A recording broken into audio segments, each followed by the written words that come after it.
Family వచ్చారు. రామారావు నేను మళ్ళీ చేస్తాను. మా వారు నమస్కారం అండి. ముందు మీరందరూ నన్ను క్షమించాలి. దేనికండి? ఆడపిల్ల ఇంటికి అబ్బాయి తరపున వాళ్ళు వచ్చి పిల్లల్ని అడగటం ఆచారం. దానికి విరుద్ధంగా మిమ్మల్ని ఇక్కడ రప్పించినందుకు. అదేం లేదండి, మేము ఎప్పటి నుంచో బెంగాల్లోనే ఉండిపోయాం. తెలుగు నేల మీద అడుగుపెట్టి ఈ మట్టి వాసన పీల్చే అదృష్టం మీ వల్లే కలిగింది.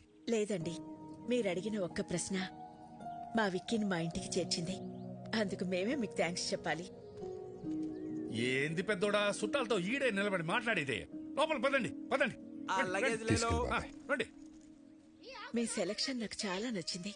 ఆ ఫ్యామిలీని చూస్తే బాగా రిచ్గా ఉన్నారు. కరెక్ట్ గా చెప్పావక్క. ఇంత rich family after all supervisor ని చేసుకోవడానికి ఎట్ట ఒప్పుకున్నారు? ఏం చూపించొచ్చాను బాబా వాళ్ళకి? వీడు సూపర్వైజరా? నువ్వేం చూపించావు బావా? ఇంతకే బంగ్లానే ఉందా? పెంకుటిల్లు కూడా లేదు. అమ్మమ్మమ్మా, నీకు పెంకుటిల్లు కూడా లేదా? అన్ని విల్లాలుంటే పెంకుటిల్లు కూడా లేదంటావా? మరి కారు? ఓల్డ్ అంబాసిడర్ కూడా లేదు. మరి ఏం పెట్టి పోషిస్తావు? నువ్వెలా పోషిస్తున్నావురా? ఇదిగో అన్నయ్య అడుగుతున్నాడుగా, చెప్పు. ఎక్కడో కొడుతుంది. ఎక్కడో కాదు, బోండంలో వాసన. కొట్టు. ఏదో తేడాగుందే. పితాజీ, పితాజీ, ఓ పితాజీ. అన్నయ్య నేను ఇప్పుడే వస్తా. పితాజీ, ఆ విక్కీ గాడు సూపర్వైజర్ అని ఏవేవో అబద్ధాలు చెప్తున్నాడు, విన్నావా? ఏంటి? ఆడేదేదో కుసుక్కుంటున్నాడు, విన్నావా? కాదు పితాజీ, వాడు ఏదేదో మాట్లాడుతున్నాడు, నువ్వు విన్నావా? ఇప్పుడు చెప్పు. వీడింకా చెవిటి మెసలు పెట్టుకోలేదా? ఎందుకురా అరుస్తావు? ఇవి మాత్రం బాగా వినపడి సస్తాయే. ఇది నీకు కాదు, ఎవరికి చెప్పాలో వాళ్ళకే చెప్పాలి. నువ్వెలా? శుక్లమామ, బొక్కడియా, శుక్లమామ. ఎవరిని వదలం, అందరినీ తేల్చేస్తా. ఎక్కడెక్కరా? లేదన్నయ్య, ఐఎమ్ గోయింగ్ దే. ఆ రోజు మనం ఆ నిర్ణయం తీసుకోవడం మనకే మంచిది. మీ వాడి మోసాన్ని తేలుస్తా. ఏం మోసం? ఇందాక మీ అన్నయ్యతో అన్ని అబద్ధాలు చెప్పావా లేదా? ఒక్క అబద్ధం కూడా చెప్పలేదు. నువ్వు అబద్ధాలు చెప్పావని నేను నిరూపిస్తే అబద్ధానికి ఒక చెంపదెబ్బ తింటావా? నిజాన్ని నిరూపిస్తే 2 చెంపదెబ్బలు తింటా. అయితే అడుగు. నీకు అన్ని విల్లాలుంచుకొని మీ అన్నయ్యతో నీకు బెంగాల్లో ఒక్క పెంకుటిల్లు కూడా లేదని చెప్పావా లేదా? ఒరే బొకాడి, నాకు బెంగాల్లో విల్లాలు ఉన్నాయి గానీ పెంకుటిల్లు లేదుగా. మరి నిజమేగా. మరి సెకండ్ క్వశ్చన్. నీకు బెంగాల్లో అన్ని కార్లు ఉంచుకొని అంబాసిడర్ కూడా లేదు అని చెప్పావా లేదా? ఒరే బెంగాలీ రసగుల్లా, నాకు బెంగాల్లో మెర్సిడీస్ బెంజ్ ఉంది గానీ ఓల్డ్ అంబాసిడర్ లేదుగా. మరి లేదుగా. అసలు అబద్ధానికి 2 దెబ్బలుగా అనుకుంది, మరి 4 కొట్టారా? ఇటు తిరుగు. మనిషికి 2 అనుకున్నాం. భలే భలే పిచ్చి పప్పలరా మీరు. మనిషికి 2 అనుకున్నప్పుడు మీరున్నది 3, 3 2 ఎంత? 6. మరి 4 కొట్టారా? కరెక్ట్. నువ్వు చాలా జెన్యూన్ పర్సన్, నాకు నచ్చా. సరిపోయిందా? సరిపోలేదు, but I have little bit confused. I will come later. ఇంకా కన్ఫ్యూజన్ పోలా. I have some work. We don't have work. గుర్తు చేసి గూప పగల కొట్టించుకోవడం అంటే ఇదే సార్. మీరు మరీ సార్ అన్ని అబద్ధాలన్నీ మీరే చెప్పి అవన్నీ నా చేత నిజాలను ఒప్పించి ఏంటి సార్ మీ స్ట్రాటజీ? మన స్ట్రాటజీ ఏంటో ఒకసారి చెప్పండి రా. Okay boss. ఇప్పుడు ఆడు చెప్తాడు. ఓకే. మా బాస్కి 2 పాలసీలు తెలుసు. ఏంటవి? ఒకటి, ఆయనతో సమానమైన స్టేచర్లు ఉన్నాడైతే 4 తన్ని స్టేచర్ మీద పడుకుని పెడతాడు. మరి రెండోది? నీలాంటి పొకోడిగాడు అనుకో, పిచ్చెక్కించి మెంటల్ హాస్పిటల్ బెడ్ మీద పడుకోబెడతాడు. పొకోడి నయాల. నిద్రపోతున్న ఉడతను లేపారా మీరు?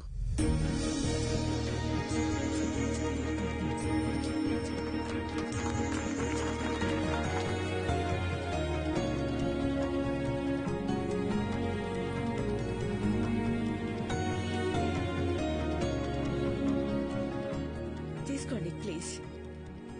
రాజారాం గారు, మీ గురించి మేము ఊహించిన దానికంటే గొప్పగా ఉన్నారు. మా భైరవికి మీకంటే మంచి కుటుంబాన్ని మేం కూడా తీసుకురాలేం. ఇక మేం బయలుదేరుతాం. బాలే ఓరు శుక్లాజీ, ఏంది ఇంత దూరం వచ్చిన తర్వాత అట్ట ఉట్టి చేతులతో వెళ్తే అట్ట తాంబూలాలు పుచ్చుకుని వెళ్ళండి, ఏమంటారు? మీలాంటి పెద్ద ఆయన చెప్పాక కాదనేదే ఉంది. అలాగే చేద్దాం.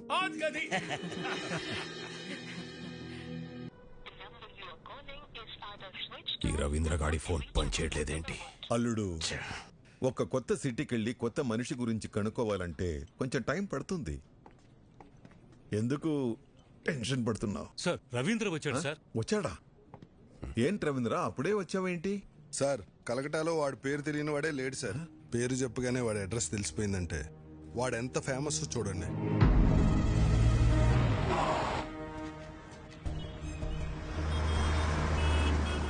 विक्की भैया मेरा कालीगढ़ का छत्रपति शिवाजी है. వాడుండే ఏరియా కాళీగట్టుకు వెళ్ళాను. అక్కడ వాడి బిజినెస్ పార్ట్నర్ గుప్తాను కలిశాను. నేను ఒక జర్నలిస్ట్ని, స్టోరీ రాస్తానని అబద్ధం చెప్పాను. అప్పుడు వాడు ఒక ఇన్సిడెంట్ చెప్పాడు సార్. నాకు అప్పుడు అర్థమైంది వాడు అక్కడ విక్కీ బాయ్ ఎందుకయ్యాడు. కాళీఘాటు మాది. ఎన్నో ఏళ్లుగా ఇక్కడే బతుకుతున్నాం. మేం ఖాళీ చెయ్యం. సేటు, మీది 400 కోట్ల హోటల్ కావచ్చు, మాది 4 తరాల ఎమోషన్. కోర్టు స్టే ఇచ్చినా నువ్వు ఇలా చేయడం న్యాయం కాదు. మీరు కోర్టు ఆర్డర్ని నమ్ముకుంటే నేను ముఖర్జీ సేట్ని నమ్ముకున్నాను. ఈ ముఖర్జీ నమ్ముకున్న వాళ్ళ కోసం ఎంతమందిని చంపడానికైనా రెడీ. మరి మీరు నమ్ముకున్న ఆ విక్కీగాడు మిమ్మల్ని కాపాడడానికి వస్తాడా?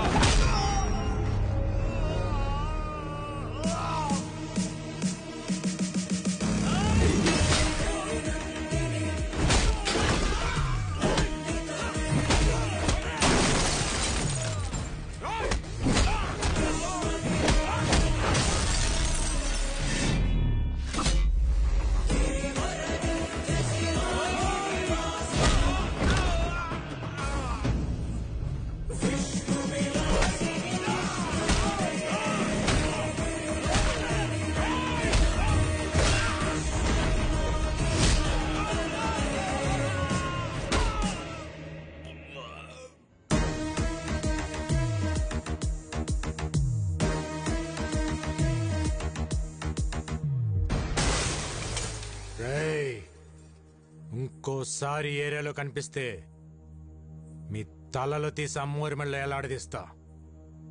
చల్! నేను ఆకలితో ఉన్నప్పుడు కాళీఘాట్ నాకు అన్నం పెట్టింది. ఒంటరిగా ఉన్నప్పుడు ఆశ్రయం ఇచ్చింది. అలాంటి కాళీఘాట్ కష్టంలో ఉన్నప్పుడు ఆదుకోవటం కృతజ్ఞత కాదు, నా బాధ్యత. థ్యాంక్స్ బేటా. వీడి క్యారెక్టర్ ఏంట్రా ఎలా ఉంది?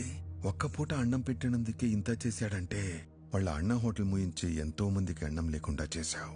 నిన్నేం చేస్తాడో?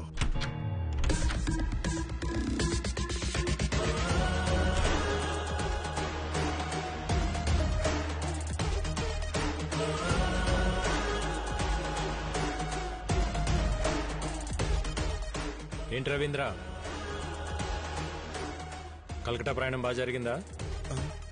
వైదవే, నా గురించి తెలుసుకోవటానికి కలకటా పంపించింది జీకేనే, కానీ నువ్వు ప్రాణాలతో హైదరాబాద్కి తిరిగి వచ్చేలా చేసింది మాత్రం నేనే.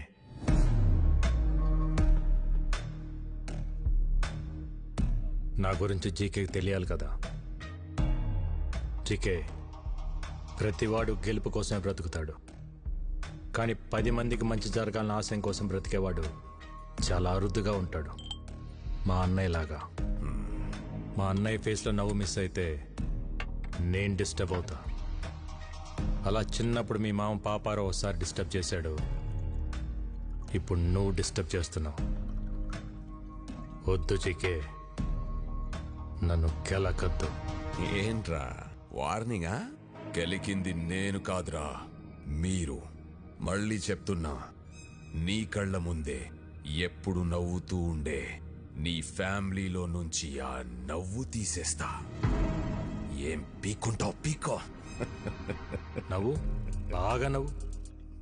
నువ్వు ఎవడి చేత మా హోటల్లో విషం పెట్టించావో వాడు నా చేతికి చిక్కాడనుకో, అప్పుడుంటుందా ఈ స్మైల్? నువ్వు మూయించిన మా హోటల్స్ తెరుచుకుంటున్నప్పుడు, నువ్వు దాచిన నిజాలు బయటకు వస్తుంటే, నీ ఎంపైర్ రాత్రికి రాత్రి కుప్పకూలిపోతుంటే, అప్పుడుంటుందా ఈ స్మైల్? చూసావా, జరగబోయేది చెప్తుంటేనే నీ ఫేస్లో స్మైల్ మిస్ అయింది. అందుకే చెప్తున్నా, హ్యాపీగా నవ్వుతూ ఇప్పుడే ఫోటో తీయించుకొని ఫ్రేమ్ కట్టించి పెట్టుకో. ఎందుకంటే ఆ తర్వాత ఆ స్మైల్ రమ్మన్నా రాదు, రానివ్వను. కొంచెం స్ట్రాంగ్ అయింది కదా, బాగానే ఉంటుంది, తాగు.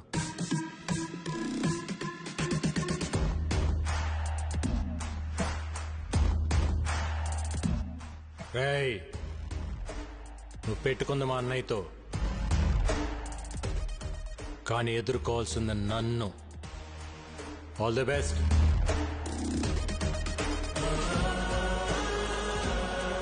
Breaking news. రాజారాం కేసులో విషాహారం తిన్న పిల్లల ఆరోగ్య పరిస్థితి హాస్పిటల్లో సీరియస్ గా ఉంది. వారికి ఏమైనా అయితే రాజారాం జైలుకి వెళ్లాల్సి వస్తుంది. సుఖీభవ హోటల్స్ శాశ్వతంగా మూతపడే అవకాశం ఉంది. ఇట్స్ ఓకే నా. ఏం డాక్టర్, ఇంతకాలమైనా పిల్లలు రికవర్ అవ్వట్లేదు. ఫుడ్లో ఎలాంటి పాయిజన్ కలిసిందో, ఆ పాయిజన్లో ఎలాంటి కెమికల్స్ ఉన్నాయో తెలియపోవటం వల్ల ట్రీట్మెంట్ అంతా ట్రయల్ అండ్ ఎర్రర్లా జరుగుతుంది. కొంతమంది పిల్లలు రెస్పాండ్ అవుతున్నారు, కొంతమంది కండిషన్ చాలా క్రిటికల్గా ఉంటుంది. బట్ ఎనీవే, ఢిల్లీ ఎయిమ్స్ నుంచి స్పెషలిస్టులు కూడా రప్పిస్తున్నాం. Let's hope for the best sir. Doctor, ఆ స్పెషలిస్టులకి ఎంత ఖర్చు అయినా పర్వాలేదు, నేను పెట్టుకుంటాను. I appreciate your kind heart. We'll do our best to bring them out. Thank you, doctor. Not a problem. Thank you. Okay.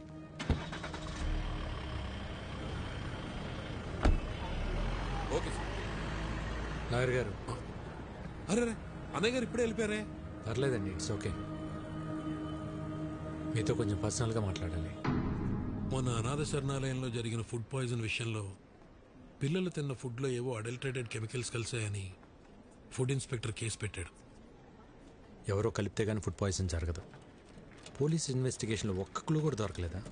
ఆ జీకే ఇన్వెస్టిగేషన్ పూర్తిగా జరగనివ్వకుండా ఆపాడు. అయితే వాడెవడో కనిపెడితే అన్ని నిజాలు బయటకు వస్తాయి. అన్నయ్య నిర్దోషిగా ప్రూవ్ చేయాలన్నా, జీకేని దోషిగా ప్రూవ్ చేయాలన్నా వాడొక్కడే మార్గం. ఇంకొకడున్నాడు. ఎవరు? ఎవరెతను? ఇతను జీకే ఫుడ్స్లో కొంతకాలం పనిచేసిన సైంటిస్ట్. పేరు మహేష్.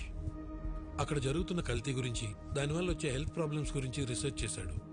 జీకే ఫుడ్స్ బ్యాడ్ అని అన్నయ్య స్టేట్మెంట్ ఇచ్చినప్పుడు ఆ మహేష్ వచ్చి అన్నయ్యని కలిశాడు.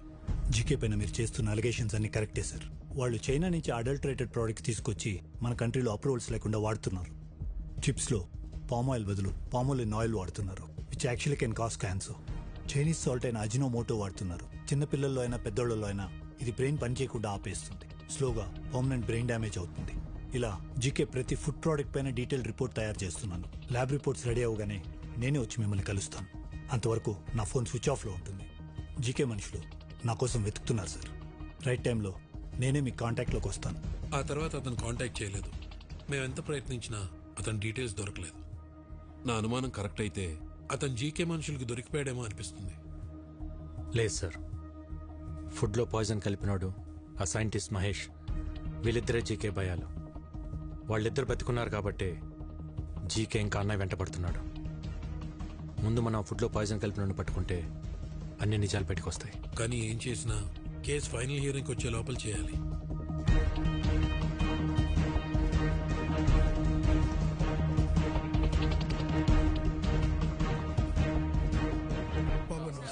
నమస్తే బాబాయ్. ఆ రోజు అనాథాశ్రమంకి ఫుడ్ వండింది ఎవరు? నేనే బాబు. ఆ రోజు వంటలు రెడీ అయ్యాక ఎప్పట్లా సూర్యం గారు ఫుడ్ టేస్ట్ చేసి ఓకే అన్నారు బాబు. ఆ రోజు ఆశ్రమానికి ఫుడ్ తీసుకెళ్ళింది ఎవరు? ఇదో ఈయనే. నేనే సార్.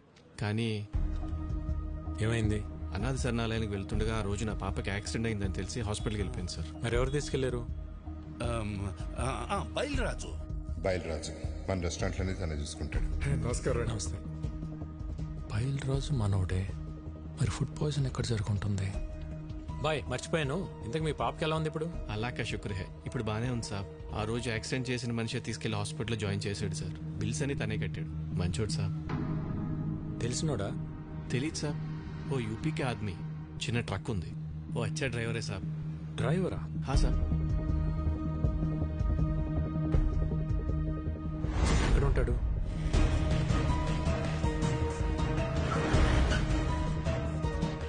इधर अमित बोल के एक आदमी है, किधर रहता है? हाँ सर, वो यही रहता, वो देखो उधर है. ठीक है.